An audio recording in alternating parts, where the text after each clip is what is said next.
By October 1944, the war in the Pacific had evolved into a massive, grinding machine of American industrial power.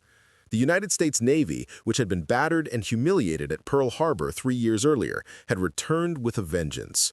It was now the largest armada the world had ever seen, a steel horizon stretching across the ocean. The target was the Philippines. This wasn't just a strategic objective, it was a personal crusade. General Douglas MacArthur had famously promised the Filipino people, "I shall return," and on October 20th, he waded ashore at Leyte Gulf to fulfill that vow. To support him, the United States assembled a force so powerful it seemed invincible. There were hundreds of transport ships, escorted by battleships, cruisers, and the crown jewels of the fleet, the fast attack aircraft carriers of the Third Fleet, commanded by the legendary Admiral William "Bull" Halsey. But in Tokyo, the Japanese High Command was preparing a reception that relied not on strength, but on desperation. The Imperial Navy was dying. They were running out of fuel, their pilots were untrained, and their aircraft were obsolete. They knew they could not win a head-to-head fight with the Americans, so they devised a plan that was essentially a suicide pact on a national scale. They called it Shogo 1, Operation Victory. The plan was a complex, high-stakes gamble relying on deception. The Japanese knew that Admiral Halsey, the American commander, was an aggressive fighter. His nickname, Bull, was well-earned. He hated the Japanese with a visceral passion and had missed the Battle of Midway, the war's turning point, due to a skin condition. Halsey was desperate for a decisive fleet action. He wanted to be the man who sank the Japanese aircraft carriers. The Japanese decided to give him exactly what he wanted. They sent a northern force composed of their few remaining aircraft carriers toward the Philippines. But it was a hollow shell. These carriers had almost no planes and very few pilots. They were not a fighting force. They were live bait. Their only mission was to be spotted, to dangle themselves in front of the Bull, and to lure the American Third Fleet away from the invasion beaches. If Halsey took the bait and sailed north to chase the carriers, he would leave the San Bernardino Strait, the gateway to the invasion fleet, completely unguarded. And waiting to slip through that unguarded gate was the Japanese center force. This was the Hammer. It was a surface fleet of terrifying power, consisting of heavy cruisers and battleships. Leading them was the IJN Yamato, the heaviest, most heavily armed battleship in human history. The Yamato displaced 72,000 tons and fired 18-inch shells that weighed as much as a car. If the center force could get through the strait and reach the transport ships at Leyte Gulf, they could massacre the American army on the beachheads. On October 24th, the trap was sprung. American scout planes spotted the Japanese decoy carriers to the north. Admiral Halsey, blinded by the prospect of a glorious victory, made the most controversial decision of the Pacific War. He sent a message to the fleet. Strike force will move north. He didn't just take some of his ships, he took them all. He took the fast carriers, he took the fast battleships, he took the heavy cruisers. The Bull charged north after the decoys, steaming at full speed away from the people he was supposed to protect. He left the San Bernardino Strait wide open. The gate was unlocked, and there was no one left to watch it. Well, almost no one. Left behind to guard the northern flank of the invasion force was a small, unheralded unit known by its radio call sign Taffy 3. Taffy 3 was not a battle fleet. It was a collection of the Navy's leftovers. It consisted of 6 escort carriers and a screen of 3 destroyers and 4 destroyer escorts. The escort carriers, or CVEs, were the runts of the fleet. The sailors joked that CVE stood for combustible, vulnerable, expendable. They were also known as jeep carriers or Kaiser coffins. They were essentially merchant ship hulls with a flat wooden deck welded on top. They were slow, topping out at 18 knots, barely enough wind to launch a plane. They had no armor plating. A heavy machine gun could punch through their hulls. They were designed to hunt submarines and provide air support for troops on the ground, not to fight surface ships.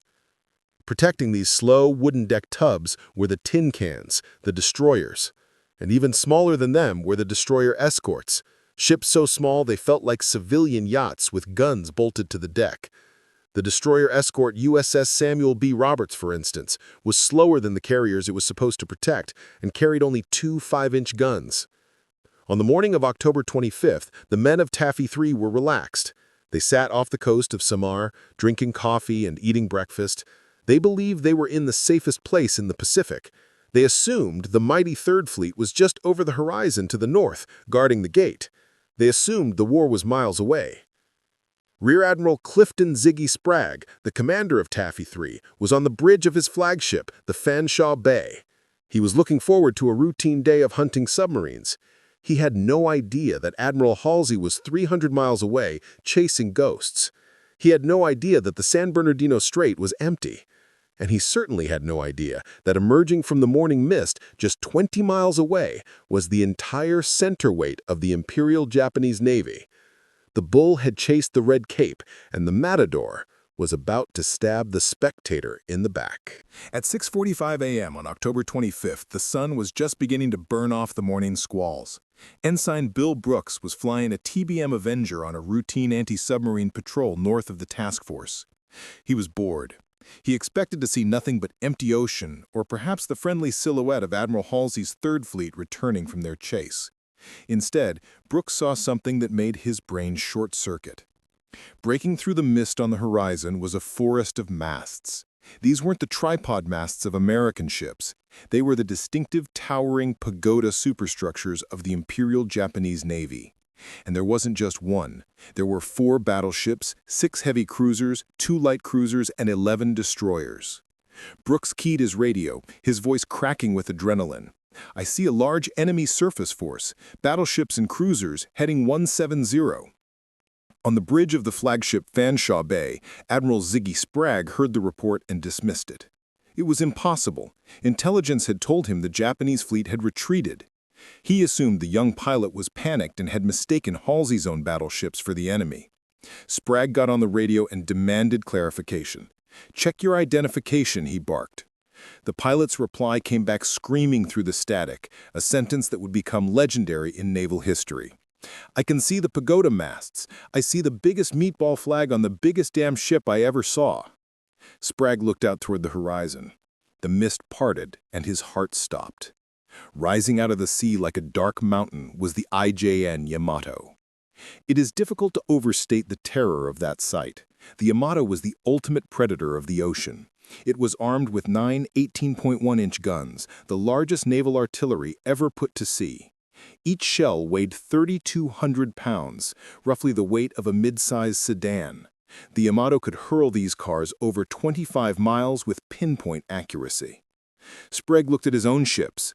His jeep carriers were built from thin merchant steel. Their hulls were so thin that a guy with a sledgehammer could probably dent them.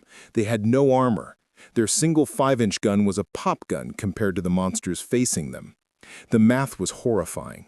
The Japanese fleet outweighed Taffy 3 by a factor of 10. The Yamato alone displaced more water than all of Sprague's ships combined.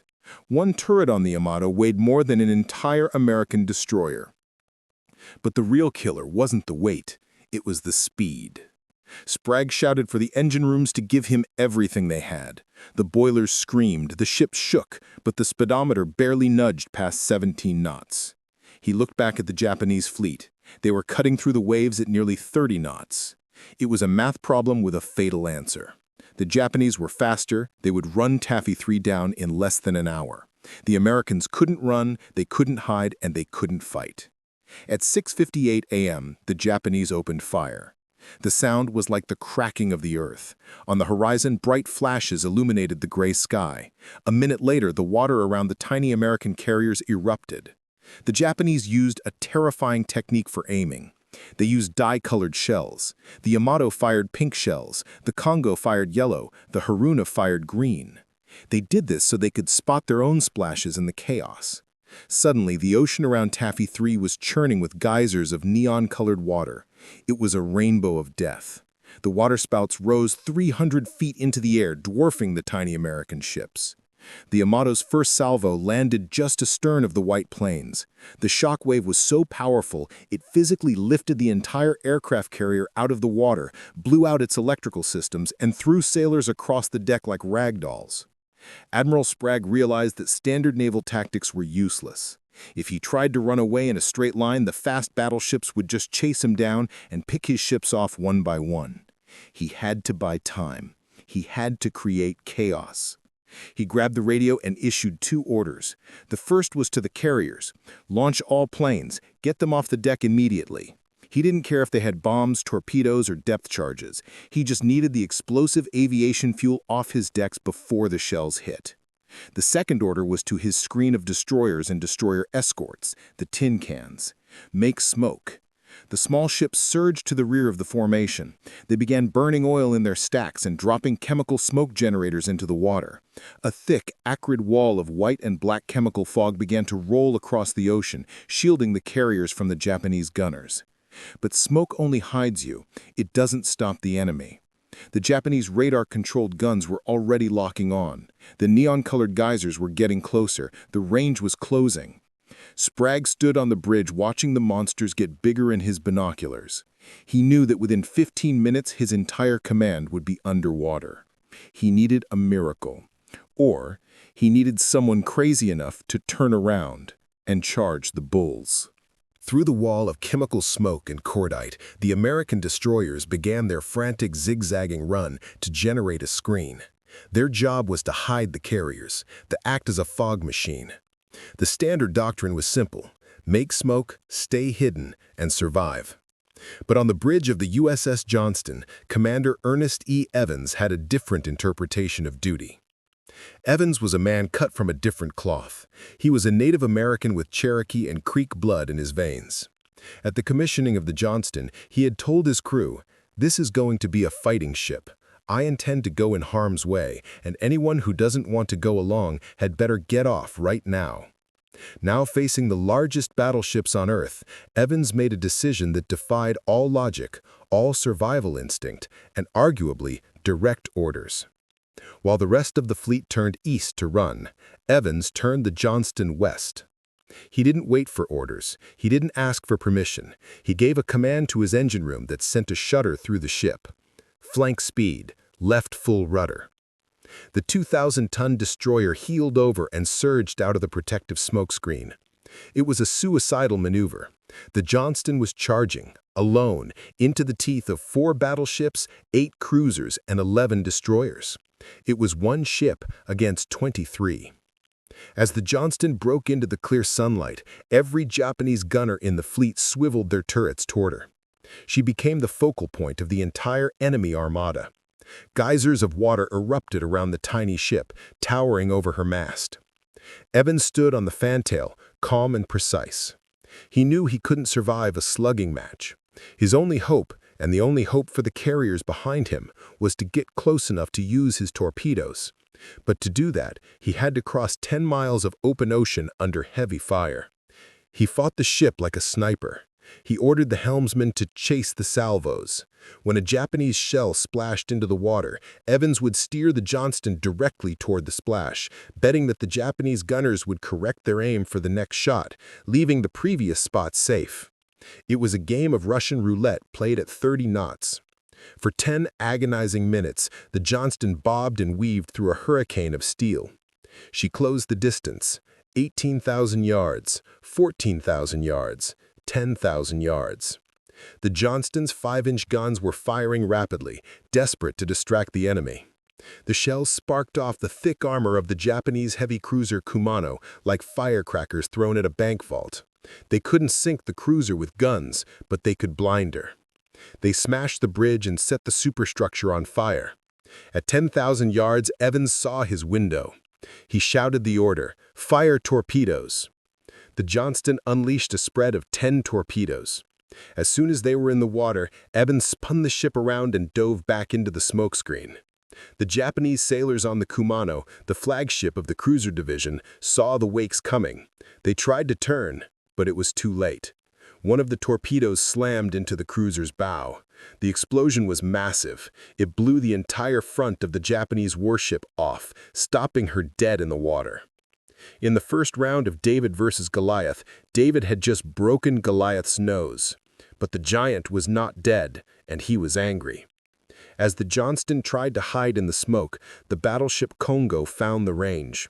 Three 14-inch shells, armor-piercing rounds meant to destroy other battleships, smashed into the Johnston. They sliced through the thin skin of the destroyer like paper. One shell penetrated the engine room, cutting the ship's speed in half. Another struck the bridge. The carnage was absolute. The blast killed almost every officer on the bridge. It shredded the radar, the radio, and the steering controls. The Johnston was crippled, burning, and drifting in the sights of the enemy fleet. By all rights, the ship should have been dead, but then movement stirred in the wreckage of the bridge. Commander Evans pulled himself up. He had been showered with shrapnel. Most of his clothes had been blown off his body. 2 fingers on his left hand were missing, and his hand was mangled, but he was alive. Unable to steer from the bridge, Evans stumbled aft to the rear of the ship, to the emergency manual steering gear located on the fantail. He found a spot near an open hatch where he could see the enemy and shout orders down to the sailors manually cranking the rudder. Bleeding, half-naked, and commanding a wreck that was taking on water, Evans did not order abandon ship. He looked at his crew, pointed back towards the Japanese fleet, and gave the order, more ammo. The Johnston wasn't done, and seeing their leader refuse to die, the rest of the tin can sailors in Taffy 3 realized that running was no longer an option. The Johnston had lit the fuse. Now the rest of the screen would have to explode. If the charge of the USS Johnston was an act of desperate bravery, the actions of the USS Samuel B were physically impossible. The Johnston was a destroyer, a fast, purpose-built warship designed for fleet combat. The Samuel B. Roberts, affectionately known to her crew as the Sammy B, was a destroyer escort. In the hierarchy of the Navy, she was a nobody. She was essentially a civilian hull with 2 5-inch guns welded to the deck. She was designed to putt along at 23 knots and drop depth charges on slow submarines. She had no armor. She had no fire control computer. She was, in the eyes of the Japanese naval planners, a target unworthy of a heavy shell. But the Sammy B had a skipper named Lieutenant Commander Robert W. Copeland. He was a lawyer in civilian life, a quiet, unassuming man. Yet, strangely, he had sensed this moment coming. Just days before the battle, he had gathered his crew on the fantail and given a speech that sounded more like a prophecy than a pep talk. He told them that they were facing a fight against overwhelming odds from which survival could not be expected. Now, as the Japanese battleships loomed over them, Copeland grabbed the loudspeaker handset. He didn't scream. He spoke calmly to his engine room. "This is the captain. We are joining the attack." He ordered the throttlemen to bypass all safety governors. The little ship began to shake violently. Her design limit was 23 knots. Through the sheer will of her black gang in the engine room, the Sammy B hit 28 knots. She was vibrating so hard that rivets started to pop, but she was charging. She wasn't just charging a destroyer. She was picking a fight with the IJN Chokai, a heavy cruiser that outweighed her 10-to-1 and carried 10 8-inch guns. It was a fight between a terrier and a grizzly bear. Copeland's strategy was insanity. He ordered the Sammy B to get closer. He realized that if he got within 4,000 yards of the Japanese cruiser, he would be under the guns. The Japanese heavy cannons couldn't depress low enough to hit a ship that close. The Sammy B closed the distance, dodging shells that splashed on both sides, soaking the bridge crews. At point-blank range, she unleashed her 3 torpedoes. One blew a massive hole in the Chokai's stern. With her torpedoes gone, the Sammy B should have retreated. Instead, she turned broadside and began a gunnery duel that is now required reading at the Naval Academy. The crew of the single aft 5-inch gun, led by gunner's mate Paul Carr, fired with a speed that defied the mechanical limits of the weapon. A well-trained crew could fire a 5-inch shell every 10 seconds. Carr's crew was firing every 3 seconds. They were pumping out shells so fast that the paint on the gun barrel blistered and peeled off. The barrel glowed cherry red. For 1 hour, the tiny Samuel B. Roberts slugged it out with the heavy cruiser Chikuma. She fired 608 shells. She fired so many star shells, anti-aircraft rounds, and armor-piercing shells that she literally emptied her magazine. She hammered the Japanese superstructure, disabling turrets, shattering the bridge, and setting the cruiser on fire. The Japanese commander was bewildered. The rate of fire coming from the Sammy B was so intense that he reported he was engaging a heavy cruiser. He couldn't believe a ship that small could fight that hard. But physics eventually caught up with courage. At 0900, the battleship Congo finally found the range. 3 14-inch high-explosive shells struck the Sammy B. These were shells designed to shatter the armor of other battleships. When they hit the thin, unarmored skin of the destroyer Escort, they tore the ship open like a tin can hit by a shotgun. A hole 40 feet long and 10 feet high was ripped into the engine room. All power was lost. The ship ground to a halt. But even as the ship began to sink, the fighting didn't stop. In the aft gun mount, gunners made Paul Carr was dying. A Japanese shell had breached the turret, tearing him open from neck to groin. His crew was dead or wounded around him. When the rescue party found him, he was holding a 54-pound shell in his arms, trying to load it into the breech of the ruined gun. He begged the sailors to help him load one last round. He died on the deck of his sinking ship, still trying to fire. Copeland looked at his shattered command. The stern was underwater. The bow was rising into the air. He gave the order, "Abandon ship." As the sailors jumped into the oil-slicked water, they watched the Samuel B. Roberts slide beneath the waves. They floated in the shark-infested ocean, watching the battle continue without them. They had lost their ship, but they had done something incredible. They had convinced the Japanese center force that they were facing a wall of American steel rather than a handful of wooden-decked escort ships. They had bought an hour of time. And in the battle off Samar, time was the only thing that mattered. While the destroyers were dying on the surface, a chaotic, desperate ballet was taking place in the sky above them. Admiral Sprague's order to launch everything had cleared the flight decks of the jeep carriers in record time. But as the pilots climbed into the smoky air, they realized the terrifying reality of their situation. They were flying the wrong planes, armed with the wrong weapons, fighting the wrong enemy. These pilots were trained to hunt slow submarines and strafe trucks on the beach. They were flying FM-2 Wildcats and TBM Avengers. They weren't carrying heavy armor-piercing bombs. Many of them had taken off with depth charges, useless against the thick steel hide of a battleship. Some had taken off with fragmentation bombs meant for infantry. Others had launched so fast they had no bombs at all. They were flying clean, carrying nothing but gasoline and courage. But as they looked down and saw the Yamato and the cruisers tearing apart their home ships, the pilots of Taffy 3 decided that physics and logic no longer applied. If they couldn't sink the Japanese ships, they would drive them insane. It became the wildest air brawl in naval history. Lieutenant Commander Edward Huxtable, leading the air group from the USS Gambier Bay, set the tone. He gathered a ragtag group of Avengers and Wildcats and began to swarm the Japanese heavy cruisers. The American pilots quickly ran out of ammunition.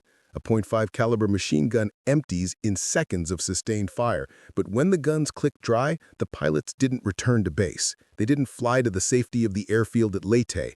They turned their planes around and dove back into the flak. They began making dry runs. A dry run is a bluff. The pilot puts his plane into a steep, screaming dive, aiming directly at the bridge of an enemy ship. He holds the dive steady, looking exactly like a man about to drop a torpedo or a bomb.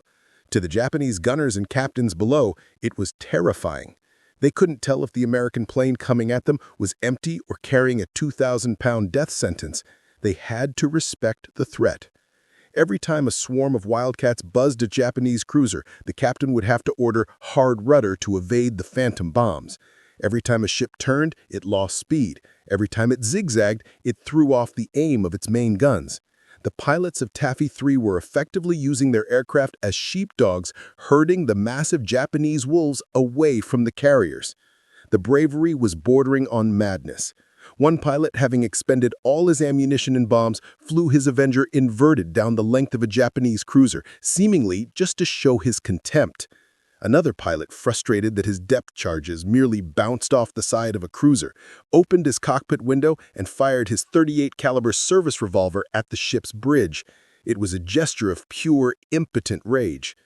But the most critical victory of the air war happened against the giant itself, the Yamato. A spread of torpedoes, some launched by destroyers, some launched by aircraft, was spotted heading toward the Japanese flagship. Admiral Kurita panicked. To avoid the torpedoes, he ordered the Yamato to turn away from the battle. He turned north, and he kept going. For 10 critical minutes, the most powerful battleship in history, the beast that could have sunk every American ship single-handedly, was driving away from the fight. By the time Kurita turned back around, the battle had drifted miles to the south. The Yamato, with its 18-inch guns, had been effectively removed from the board by a handful of tin cans and buzzing gnats. The air attacks were uncoordinated, desperate, and technologically impotent, but psychologically they were devastating. The constant swarming of American planes convinced the Japanese commander that they weren't fighting a handful of escort carriers. They believed they had stumbled into the main American carrier fleet. Admiral Kurita looked at the horizon. He saw smoke. He saw aggressive destroyers charging his battleships. He saw waves of aircraft attacking with a ferocity that suggested an infinite supply of reinforcements. The giant was bleeding. He was confused. And in the chaos of the smoke and the strafing runs, the Japanese commander began to lose his nerve. By 9 a.m., the battle off Samar had raged for 2 hours. To the men of Taffy 3, it felt like a lifetime. The scene on the ocean surface was apocalyptic. The escort carrier USS Gambier Bay was dead in the water. She had taken a shell to her engine room and lost all power. Drifting helplessly, she was mauled by the heavy cruisers Shikuma and Haguro. 8-inch shells smashed her flight deck, turning the wooden planks into splinters and the hangar deck into an inferno. As she capsized and sank, she became the only U.S. aircraft carrier in the war to be sunk by service naval gunfire. The destroyers USS Hull and USS Johnston were gone, their broken hulls sliding beneath the oil-slicked waves. The USS Samuel B Roberts was a burning wreck. The surviving carriers were bracketed. The USS Fanshawe Bay, Admiral Sprague's flagship, was being chased by 4 heavy cruisers. Shells were passing through her superstructure without exploding because the thin steel offered so little resistance. The USS Kalinin Bay took 13 hits from 8-inch shells, but miraculously kept steaming. The Japanese center force was closing the noose. The range was down to 10,000 yards. The 18-inch guns of the Yamato and the 14-inch guns of the Kongo and Haruna were leveled at the surviving American ships. The annihilation of Taffy 3 was a mathematical certainty. It was only a matter of minutes before the jeep carriers were sent to the bottom, leaving the road to Leyte Gulf wide open. But inside the bridge of the Yamato, the battle looked very different. Vice Admiral Takeo Kurita, the commander of the center force, was a man on the edge of a nervous breakdown. He had been awake for 3 days. 2 days earlier, his previous flagship, the Atago, had been torpedoed out from under him by a U.S. submarine. He had been forced to swim for his life in oil-choked water before being rescued. He was exhausted, traumatized, and operating in a complete fog of war. From the slit windows of the Yamato bridge, Kurita did not see a handful of slow escort carriers and tin can destroyers. He saw what his fear told him to see. He saw American ships that refused to die. He saw destroyers that charged battleships with the ferocity of heavy cruisers. He saw a sky filled with American planes that attacked ceaselessly, swarming his ships like angry wasps. Because of the ferocious aggression of Commander Eves on the Johnston and Commander Copeland on the Samuel B, Kurita's staff had misidentified the American ships. They reported to Kurita that they were fighting fleet carriers of the Essex class protected by heavy cruisers. They couldn't conceive that small destroyers would attack with such suicidal abandon. The Japanese fleet was also in chaos. The constant air attacks and the need to evade the spread of torpedoes from the American destroyers had scattered his formation. His battleships and cruisers were spread out over miles of ocean, hunting individual American ships in a disorganized mob. He had lost tactical control. At 9:11 a.m., with victory literally within range of his guns, Admiral Kurita made a decision that remains one of the greatest mysteries of World War II. He ordered a ceasefire. He ordered his fleet to turn north and regroup. On the bridge of the Fanshawe Bay, Admiral Sprague saw the Japanese cruisers turn away. He couldn't believe his eyes. He watched the pagoda masts of the Yamato and the Nagato slowly rotate toward the horizon. The shelling stopped. The geysers of water collapsed. Sprague turned to his signalmen. "God damn it, boys," he said. "They're getting away!" Inside the Japanese command, the logic was tragic. Kurita believed he had sunk several heavy carriers. He hadn't sunk any fleet carriers, only the small Gambier Bay. He believed he had fought the main body of Halsey's Third Fleet. He looked at his fuel gauges, which were dropping. He looked at the intercepted radio traffic, which suggested American land-based bombers were preparing to launch from Leyte, a bluff. Kurita convinced himself that pushing into Leyte Gulf was a trap. He believed that if he stayed any longer, the rest of Halsey's fleet would descend on him. He decided to take his victory and go home. It was a miracle at sea. The giant had blinked. The psychological impact of the American ferocity had achieved what their guns could not. By fighting like they had nothing to lose, the men of Taffy 3 had projected an image of strength so terrifying that it convinced the commander of the most powerful surface fleet in Japanese history to run away from a fight he had already won. As the Japanese battleships disappeared over the horizon, a strange, stunned silence fell over the battered American ships. Men who had been preparing to die 10 minutes ago were now looking around, realizing they were still afloat. They were breathing. The sun was shining. But the Pacific War was not done with them yet. As the sailors on the escort carrier USS St. Louis celebrated their survival, a low drone was heard coming from the south. It wasn't a swarm of bombers. It was a handful of Zeros flying low and fast. They weren't coming to drop bombs. They were coming to crash. The Japanese realized that conventional tactics couldn't stop the Americans. So on this day, October 25, 1944, in the wake of the surface battle, they unveiled their final, desperate weapon, the kamikaze. The Japanese fleet had vanished over the horizon. The guns fell silent. On the decks of the surviving escort carriers, sailors wept with relief. They lit cigarettes with shaking hands, staring at the ocean where the Yamato had just been. They had survived the impossible. They believed the battle was over.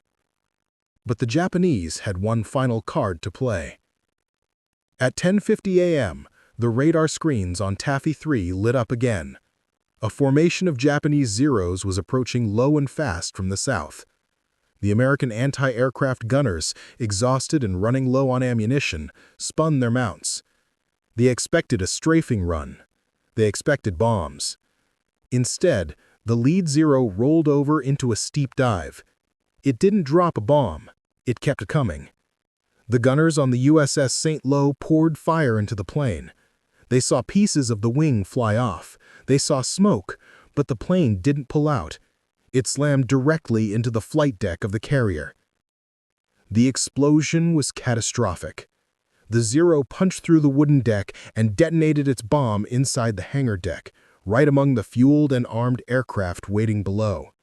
The St. Louis was instantly gutted by a chain reaction of exploding torpedoes and aviation gas. It was the first successful, organized kamikaze attack of the war. The divine wind had arrived. Within 30 minutes, the St. Lo was gone, slipping beneath the waves in a cloud of steam and fire. The survivors of Taffy 3 had defeated the largest battleships on Earth, only to be mauled by human missiles in the final minutes of the engagement. But for the men of the USS Gambier Bay, USS Hull, USS Johnston, and USS Samuel B. Roberts, the horror was only beginning. Over 1,000 American sailors were now floating in the Philippine Sea.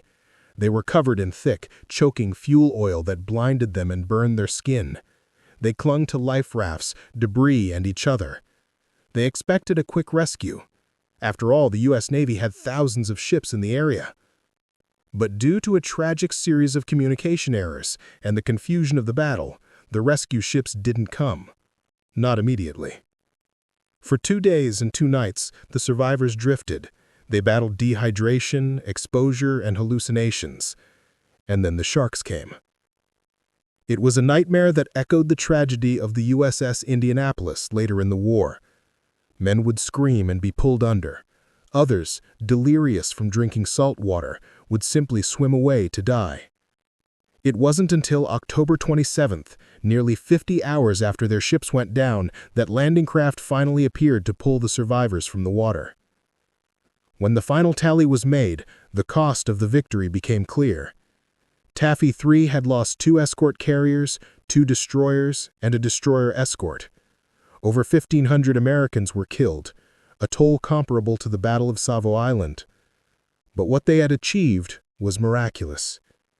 This tiny, sacrificial unit of tin cans and jeep carriers had sunk 3 Japanese heavy cruisers and damaged 3 others. They had turned back the most powerful surface fleet Japan had ever assembled. They had saved the invasion transports at Leyte Gulf from certain annihilation.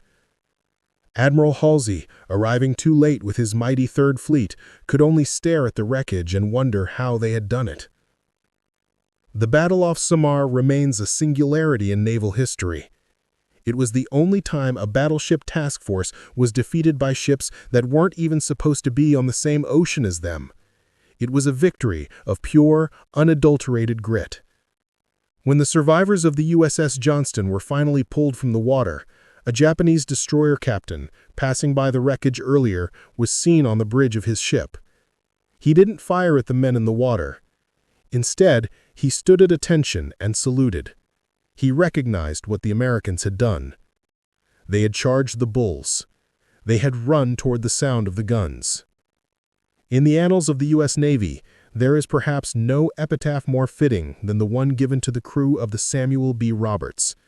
Their captain, Robert Copeland, later wrote, "To witness the conduct of the average enlisted man with no other hope than to hurt the enemy before he was killed himself makes me proud to be an American." The victory disease that had plagued Japan in 1942 was gone, but in 1944, off the coast of Samar, they encountered a different kind of disease, a refusal to surrender that proved far deadlier than the Yamato's guns.